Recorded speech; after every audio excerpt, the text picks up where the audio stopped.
Assalamualaikum warahmatullahi wabarakatuh. Hai sobat, bertemu lagi dengan saya. Nah, di era zaman sekarang, hidup kita pasti tak akan jauh dengan gadget, yang termasuk laptop ataupun komputer. Tetapi, ada salah satu komponen penting di dalamnya, yaitu prosesor. Barangnya kecil dan pembuatannya sangat rumit sekali. Haha, kepo ya sama pembuatan prosesor gimana? Sini nih, aku kasih tahu. Simak baik-baik ya, jangan sampai ketinggalan. Jangan lupa like, komen, dan subscribe juga. Bunyikan tombol lonceng agar tidak ketinggalan info menarik lainnya. Yang pertama ada sand atau pasir. Pasir ini terutama pasir quartz, memiliki persentase tinggi dari silikon dalam pembentukan silikon dioksida dan merupakan bahan dasar untuk produksi semikonduktor. Pasir ini sekitar 25% massa silikonnya, yang merupakan senyawa kedua terbanyak setelah oksigen di muka bumi ini. Tahap selanjutnya ada silikon cair. Silikon dimurnikan dalam tahap berlapis untuk akhirnya mencapai kualitas produksi yang disebut electronic grade silicons atau EGS. EGS mungkin hanya mengandung sebuah atom asing setiap 1 triliun atom silikonnya. Pada gambar ini, kamu bisa melihat bagaimana sebuah kristal besar tumbuh dari silikon cair yang dimurnikan. Hasilnya adalah kristal tunggal yang disebut ingot. Tahap selanjutnya yaitu ada kristal silikon tunggal atau ingot. Sebuah ingot dibuat dari electronic grade silicon. Sebuah ingot memiliki berat sekitar 100 kg atau 220 pon. Wih, berat banget ya guys. Dan memiliki kemurnian silikon 99,99999%. Lalu ada tahap pengirisan ingot. Ingot kemudian diiris menjadi disk-disk silikon individual yang disebut wafer. Nah, bentuknya seperti ini ya. Lalu ada wafer. Wafer-wafer ini dipoles sedemikian rupa hingga tanpa adanya cacat sedikit pun, dengan permukaan selembut kaca cermin. Intel membeli wafer-wafer siap produksi itu dari perusahaan pihak ketiga. Proses rumit 45 nm high-K atau metal gate oleh Intel menggunakan wafer dengan diameter 200 mm. Saat Intel mulai membuat chip-chip, perusahaan ini mencetak sirkuit-sirkuit di atas wafer 50 mm dan untuk saat ini menggunakan wafer 300 mm yang menghasilkan penghematan biaya per chip. Selanjutnya ada mengaplikasikan fotoresis. Cairan warna biru yang dituangkan di atas wafer saat diputar adalah sebuah proses dari fotoresis yang sama seperti yang kita kenal di film untuk fotografi. Wafer diputar selama tahap ini untuk membuatnya sangat tipis dan bahkan mengaplikasikan layer fotoresis. Nah, hasil dari fotoresis diekspos ke sinar ultraviolet atau UV yang disebut exposure. Reaksi kimianya ditrigger oleh tahap pada proses tersebut, sama dengan apa yang terjadi pada material film pada sebuah kamera saat Anda menekan tombol shutter. Hasil dari fotoresis yang diekspos ke sinar UV akan bersifat dapat larut. Exposure diselesaikan menggunakan mask yang berfungsi sebagai stensil dalam tahap proses ini. Saat digunakan dengan cahaya UV, mask membentuk pola-pola sirkuit yang bervariasi di atas tiap layer dari mikroprosesor. Sebuah lensa di tengah mengurangi image dari mask, sehingga yang dicetak di atas wafer biasanya adalah 4 kali lebih kecil secara linier daripada pola-pola dari mask. Nah, meskipun biasanya ratusan mikroprosesor bisa dihasilkan dari sebuah wafer tunggal, cerita bergambar ini hanya akan fokus pada sebuah bagian kecil dari sebuah mikroprosesor, yaitu pada sebuah transistor atau bagian-bagiannya. Sebuah transistor ini berfungsi seperti sebuah switch mengendalikan aliran arus listrik dalam sebuah chip komputer.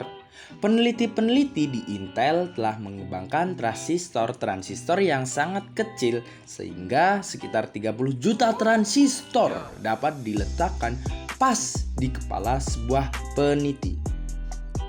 Tahapan selanjutnya ada membersihkan fotoresis. Fotoresis yang lengket dilarutkan sempurna oleh suatu pelarut. Proses ini meninggalkan sebuah pola dari fotoresis yang dibuat oleh emas. Ada lagi nih tahapannya. Nah, sabar ya guys. Oke, lanjut. Yang selanjutnya ada etching atau menggores. Fotoresis melindungi material yang seharusnya tidak boleh tergores sedikit pun. Material yang ditinggalkan akan digores, di-sketch dengan bahan kimia. Yang selanjutnya ada menghapus fotoresis. Setelah proses etching, fotoresis dihilangkan dan bentuk yang diharapkan menjadi terlihat. Nah, ini contoh gambarnya ya. Nah, selanjutnya ada mengaplikasikan fotoresis. Terdapat fotoresis yang warna biru itu diaplikasikan di sini, diekspos, dan fotoresis yang terekspos dibersihkan sebelum tahap berikutnya. Fotoresis akan melindungi material yang seharusnya tidak tertanam ion-ion. Ada lagi nih guys, yaitu penanaman ion melalui suatu proses yang dinamakan ion implantation atau suatu bentuk proses yang disebut doping. Area-area wafer silikon yang diekspos dibombardir dengan kotoran kimia bervariasi yang disebut ion-ion. Ion-ion ini ditanam dalam wafer silikon untuk mengubah silikon pada area ini di dalam memperlakukan listrik. Ion-ion ditembakkan di atas permukaan wafer pada kecepatan tinggi. Suatu bidang listrik mempercepat ion-ion ini hingga kecepatan 300.000 km per jam. Selanjutnya ada menghilangkan fotoresis. Setelah penanaman ion, fotoresis dihilangkan dan material yang seharusnya didapat yang warna hijau itu memiliki atom-atom asing yang sudah tertanam. Perhatikan sekilas variasi warnanya guys ya, itu ada warna hijau. Nah, itu. Lalu setelah menghilangkan fotoresis, yaitu ada transistor yang sudah siap. Nah, transistor ini sudah dekat pada proses akhirnya. 3 lubang telah dibentuk etching di dalam layer isolasi atau warna magenta di atas transistor. 3 lubang ini akan terisi dengan tembaga yang akan menghubungkannya ke transistor-transistor lainnya. Setelah itu ada electroplating, yaitu wafer-wafer diletakkan ke suatu larutan sulfat. Tembaga ini di tahap yang electroplating. Ion-ion tembaga ditanamkan di atas transistor melalui prosesor yang disebut electroplating. Ion-ion tembaga bergerak dari terminal positif atau anoda menuju terminal negatif atau katoda yang dipresentasikan oleh wafer. Tahap setelah electroplating, pada permukaan wafer, ion-ion tembaga membentuk menjadi suatu lapisan tipis tembaga. Nah, habis ini yaitu dilakukanlah pemolesan. Material ekses dari proses sebelumnya dihilangkan. Nah, terus ada tahapan selanjutnya yaitu lapisan logam.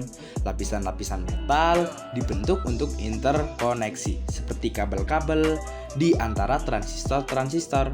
Bagaimana koneksi-koneksi itu tersambungkan ditentukan oleh tim desain dan arsitektur yang mengembangkan fungsionalitas prosesor tertentu. Misal, Intel Core i7 prosesor. Sementara chip-chip komputer terlihat sangat flat. Sesungguhnya di dalamnya memiliki lebih dari 20 lapisan yang membentuk sirkuit yang kompleks. Jika Anda melihat pada pembesaran suatu chip, Anda akan menemukan jaringan yang ruwet dan baris-baris sirkuit dan transistor-transistor yang mirip sistem jalan raya berlapis di masa depan. Lalu ada testing wafer. Bagian dari sebuah wafer yang sudah jadi ini diambil untuk dilakukan tes fungsionalitasnya. Pada tahap tes ini, pola-pola dimasukkan ke dalam tiap chip dan respon dari chip tersebut dimonitor dan dibandingkan dengan daftar yang sudah ditetapkan. Setelah ditesting wafer, kemudian pengirisan wafer. Wafer ini diiris-iris menjadi bagian-bagian yang disebut die. Nah, habis diiris-iris, lalu memisahkan die yang gagal berfungsi. Die-die yang saat tes pola merespon dengan benar akan diambil untuk tahap berikutnya. Dan ada individual die.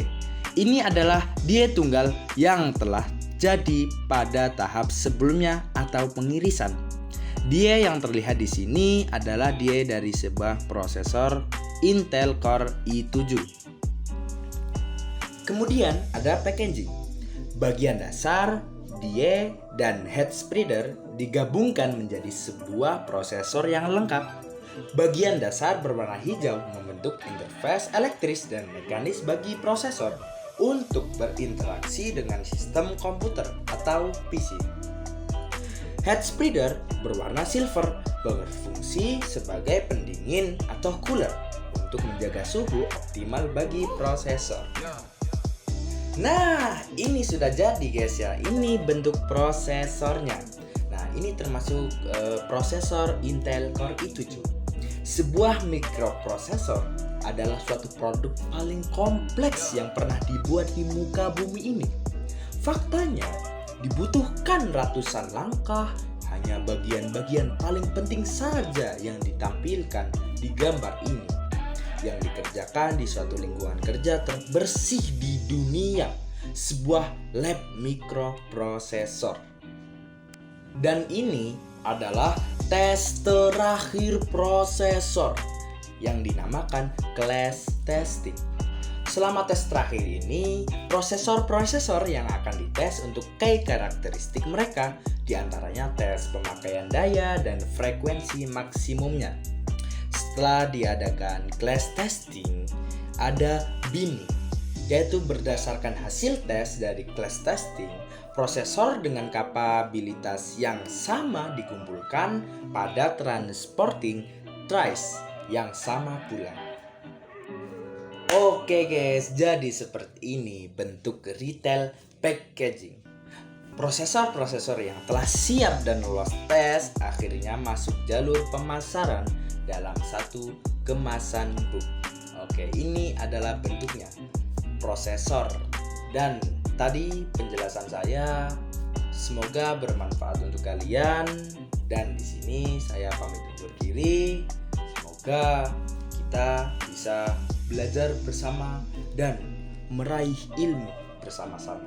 Oke, sekian dari saya. Bila ada salah kata yang kurang berkenan, saya mohon maaf yang sebesar-besarnya. Billahi taufik wal hidayah. Wassalamualaikum warahmatullahi wabarakatuh.